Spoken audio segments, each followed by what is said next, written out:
Which brings us right back around to that title. We did okay, kid. We know it's not about the awards, so let's get to... Welcome to the Deep Dive. Today we're digging into the life and, maybe more importantly, the reflections of Sir Anthony Hopkins. We're looking at his memoir, We Did Okay, Kid, and also some recent interviews where he's opened up. Yeah, and this isn't just about, listing his famous roles. It's really about the paradox of his success. Here's a man with global acclaim, Oscars, the whole deal, but who spent so much of his life feeling like an outsider, almost a failure. We want to unpack how he found a kind of peace with that. Exactly. Our mission, if you like, is to pull out those real aha moments, the surprising bits about vulnerability, his very practical approach to acting. Almost brutally pragmatic, yeah. And what doing okay actually means to him beyond all the awards and the fame. And that title is key, isn't it?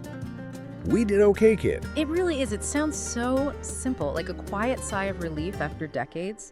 It sort of dismisses the Hollywood aspect entirely, and we're definitely going to get into the very specific, very personal story behind that phrase, who the kid is. Yeah, it's directed at someone specific, and it's really about self-acceptance, isn't it? Looking back at his own younger self and saying, you know what?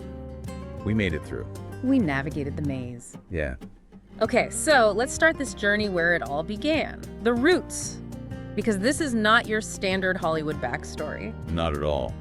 Think Port Talbot, South Wales, working class town, post-war austerity, rationing. Yeah. It was tough. And the culture itself, it sounds like it wasn't exactly encouraging emotional expression. No, definitely not. It was all about stoicism, keeping a stiff upper lip. Toughness was prized. Emotions, seen as weakness, something to be, buried deep down or maybe dealt with through a drink. That sounds like it would create a real sense of isolation later on. Absolutely. That demand for constant emotional armor, it shaped him profoundly. And his parents, or rather his father and grandfather, they seem to represent these two, completely opposing forces. Oh, massively contradictory influences. You had his father, Richard. The baker. The baker, yeah. Pulled out of school at 14 to work. He was all about practical strength, survival. The hard as nails guy. That's the one. Clenching his fist, I'm as hard as nails, Yeah. Pushing Anthony to be tough. It was all about survival of the fittest. That's a lot of pressure for a kid. Immense pressure. But then completely different was his grandfather. Yeah, his maternal grandfather, Frederick Thomas Yates, worked on railways. Yeah. Much calmer, more philosophical presence. His advice when young Anthony was upset wasn't toughen up, it was gentler. What did he say? Things like, it's all spilled milk, water under the bridge, let it be. Just observe, accept. Wow. So one voice saying, fight, conquer, the other saying, accept, let go. Exactly. Imagine growing up with that internal tug of war. You can see how that would play out later. It makes sense. And looking back now, we see the famous actor, but early on, he wasn't finding his way easily, was he? Struggling at school. Oh yeah, he talks a lot about feeling lost, disengaged, basically unseen at school. Didn't feel bright, didn't fit in. And maybe that feeling of kind of failing in the conventional sense pushed him towards drama. I think it absolutely did. Yeah. When the usual paths don't work, you look for something else, right? Yeah. A different way to connect or express yourself. And it wasn't some grand plan, it was more like these little flashes, these luminous moments, as he calls them. Like watching that Hamlet film. Yeah, the 1948 Olivier version. Yeah. That was a spark. Realizing acting could be a language for all this stuff going on inside him. And his first actual time on stage, it wasn't exactly Hamlet, was it? Huh. No, not quite. He was incredibly humble. A local amateur production needed one more guy, To play a saint with one line. And apparently Hopkins just immediately said, yes, please, I'd like that. No hesitation. He remembers that as a really good memory. Just that tiny moment of being seen, of doing something focused. That was it. That little yes led to bigger steps. Like the scholarship. That must have been huge for a boy from his background. Oh, massive. The Prince Little Scholarship for the Cardiff College of Music and Drama. Seeing his name in the local paper. Anthony Hopkins, son of Richard Hopkins, baker, Tyback, Port Talbot. Exactly. That was validation. Yeah. Shared pride with his parents. And that commitment, that focus, then led him to RADA in London.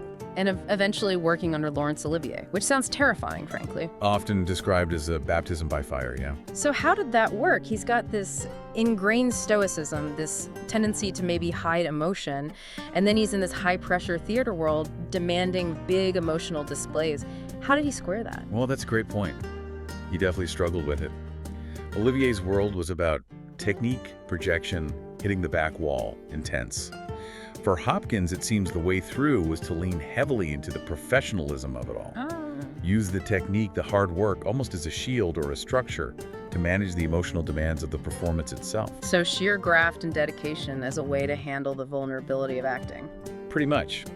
But that intensity, that focus, it eventually ran headlong into his own internal struggles, didn't it? Yeah, the memoir doesn't shy away from the tough years. The alcoholism. Not at all. He's brutally honest about it. And he ties it back quite directly to that upbringing, the repression, the stoicism, the lingering sense of not being good enough from childhood. Drinking was like another layer of armor. A self-destructive one, yeah. A way to numb things, avoid feeling too much, keep people at a distance. And it cost him. He's open about the damage to his first marriage, his relationship with his daughter. He even describes his reaction to anything like therapy or self-help back then as this, what do you call it, a rhinoceros armor-plated reaction. Yeah, like, oh no, not that touchy-feely stuff. Just get over yourself, grow over. You could almost hear his father's voice in that, can't you? Yeah. The hard as nails approach. Totally. That denial was strong, but he did break through it. Sobriety was obviously fundamental. He's been sober nearly 50 years now. Incredible. But it wasn't just stopping drinking. It was acceptance. Finally stopping the running. Letting those old voices, the failures, regrets, just exist, not fighting them anymore. So sobriety allowed the space for his grandfather's philosophy to maybe take root. Acceptance over struggle. That's a really nice way of putting it. Yeah. Accepting what is. And that connects directly to how he talks about acting now. His whole philosophy of the craft. It's so pragmatic. It really is. Almost defiantly practical. He insists acting is just a job. Yep. Strips away all the mystique. Yep. No great mystery. He actively rails against what he calls the mushy plague of sentimental guff. You gotta love that phrase. It's so Hopkins. It says everything about rejecting excessive emotional indulgence in the craft. Exactly. And it makes sense, right? If you spent years wrestling internal chaos, maybe grounding your profession in pure practical mechanics feels safer, more reliable. So his advice for actors isn't about finding your inner truth. It's more like workshop rules. Pretty much. Work hard, be obsessed even, but show up on time, know your lines. And don't bump into the furniture. The classic. Plus, keep things straight with your agent and pay your taxes. It's about being a professional. It's fascinating that someone capable of such deep character work insists on these almost workman-like rules. But maybe that's the key. Could be. That dedication to the task is where he finds the satisfaction. It allows him to tackle vastly different roles. Like the incredibly buttoned-up Stevens in The Remains of the Day versus the rather more flamboyant Hannibal Lecter. Right. He sees a similar process in both. It's about synthesizing the character from the script, from the text, the work itself. He even connects Lecter back to actors like Bela Lugosi in Dracula. It's about technique, history, influences, not necessarily dredging his own soul every time. It's the doing of it, not the being of it, perhaps. That seems to be his focus, yeah. The professional satisfaction comes from mastering the job. Which brings us right back around to that title, We Did Okay, Kid. We know it's not about the awards, so let's get to the heart of it. Where does that specific phrase come from? Okay, yeah, it's directed at himself, but triggered by a very specific photograph. A photo from when he was really young. It's just 3 years old, yeah. Yeah. Taken in 1941. It's him on Aberra Beach, sand dunes, a gray Sunday morning during wartime rationing. Okay. And he'd been given a cough lozenge, a real treat back then. And, well, he dropped it in the sand. Oh, no. For a 3-year-old, that's a disaster. Absolute catastrophe. He just started crying, totally overwhelmed. And what happened? Well, initially, his dad and his dad's friend, Cliff Mabbers, one who actually took the picture, they apparently just laughed at the sheer drama of this tiny loss. Oh, dear. But then his father, Richard, the hard-as-nails guy, actually knelt down and reassured him, comforted him. So now, decades later, Hopkins looks at that photo of that confused, crying little boy on the beach. And he says, we did okay, kid. Exactly. It's him, the successful older man, speaking directly to that vulnerable child who felt lost and overwhelmed. It's not about the Oscars then, it's about surviving the journey. Precisely. Surviving the struggles, the doubts, the mistakes, those grim years he talks about, alongside the luminous moments, it's acknowledging the whole package. It's like finally forgiving himself, maybe. Embracing everything, the good and the bad. The whole messy, glorious thing, as you might say. Finding peace with the winding, unpredictable path life took. He got through the labyrinth. And he could finally offer himself that grace. That really feels like the core message.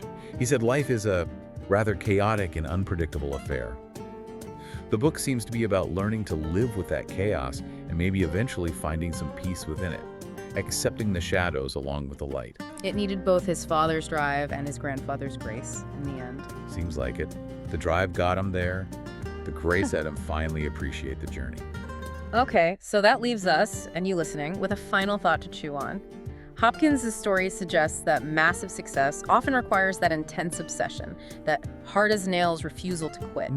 That relentless drive. But peace, true peace, seems to require the opposite, that quiet acceptance, the ability to say, let it be. So the question for you is, how do you navigate that? If you're driven, if you're pursuing something with everything you've got, where's the line?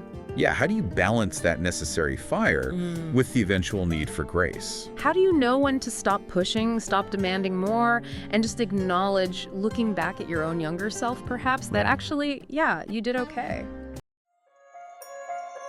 Grab We Did. Okay, Kid, a memoir by Anthony Hopkins, now on sale $26.95.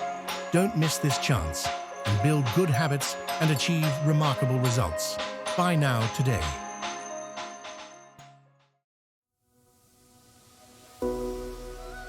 Like and subscribe for more Bookhaven podcasts.